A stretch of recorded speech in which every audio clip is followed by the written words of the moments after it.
You know, you talk about how important chemistry is, and I know, is the band a democracy? You know, does everyone have a voting say? I think that this is very hard to answer objectively, but I'll try. Okay. I think the five of us, because there's four that you see, myself, Johnny on guitar, Guy who plays bass, Will, who's the drummer sommelier, and then Phil, who is our kind of creative director. And you've known him probably since we were 13, yeah. Yeah. And he was the other person where I grew up who was like, we're going to do this. And we would read books about REM and U2 and the Police. And we were both in a blues band with this slightly older kid who was teaching us about Motown. And we were like, that's what we're going to do. But with no real belief, no real knowledge of how. So for whatever reason, we've all got our gifts in the world. And mine is, I get sent songs and I get a very clear idea of how we're supposed to, where we're supposed to go as a band. And I get sent ideas all the time for this and this and this and this and this and this and this. And so, and Phil does too in a different way for more sort of where we should play or let's release an album then or something like that.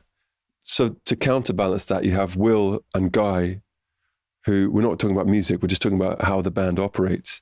They are more of the naysayers in a good way, to make sure we don't do all the stupid ideas, but they sort of pick what actually is good. And that's the same with music, except that on all of our songs, I know this is a long-winded answer, I'm sorry. No, this is... On all of our songs, they are like a production line, mostly, which is that I get sent sort of the skeleton of the song and the title and everything, and I'll present that, and then Johnny, Guy and Will layer their stuff on it, and it's not finished until they've all either put their parts on it or decided not to. So we always split our publishing royalties, whatever the song is, because it allows people to choose what's best for the song, because they're going to get paid either way. So they might say, this doesn't need any drums on it, but I'll still get paid for drumming, so I don't need to put drums on it. Does that make sense? It makes perfect sense, and I'm down with it except for the payment thing. I do my best to screw the people around me. I can see that from the threadbare footwear. I keep saying that's my name up on the marquee, and then I hand them a can of old beans, and they can have that. No, it is. First of all, I think that's very admirable, but it's smart because it means...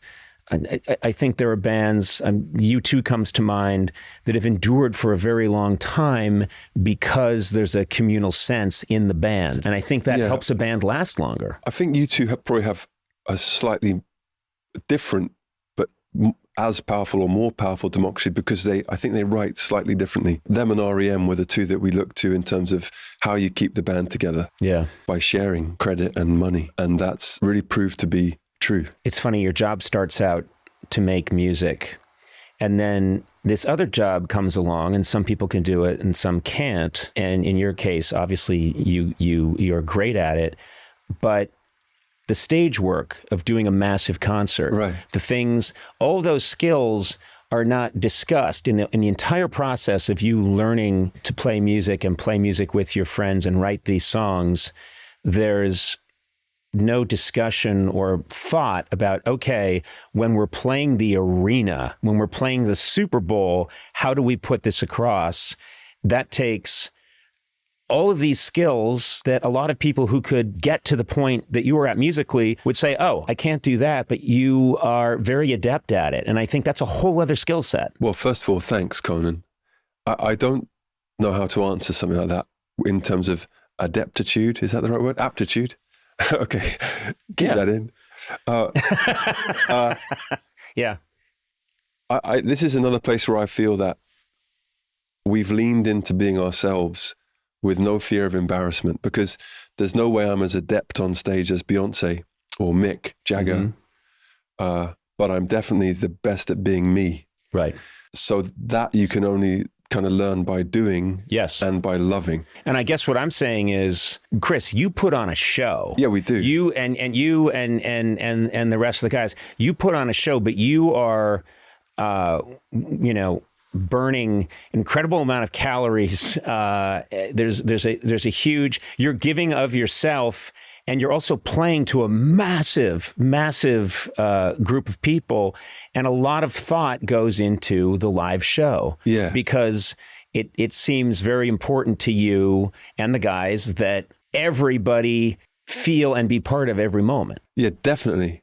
I was thinking the other day that a lot of the things that we're really good at as a band are not categories that bands get measured by. Mm-hmm. So we might not be the best this or that, or in the top 100 this or that magazine or whatever. But there are some things that we really care about that we're just never assessed for. And the main thing we care about is that interaction and communication, partly for our own sake as humans, wanting to feel alive and not so alone, and sort of sing together and feel that positivity, and partly for our audience so that they can have a great time. More so than ever, that's our priority. So I forget what the question was. I'm so sorry. I asked you how the First World War started. Yeah, well, a bit like that.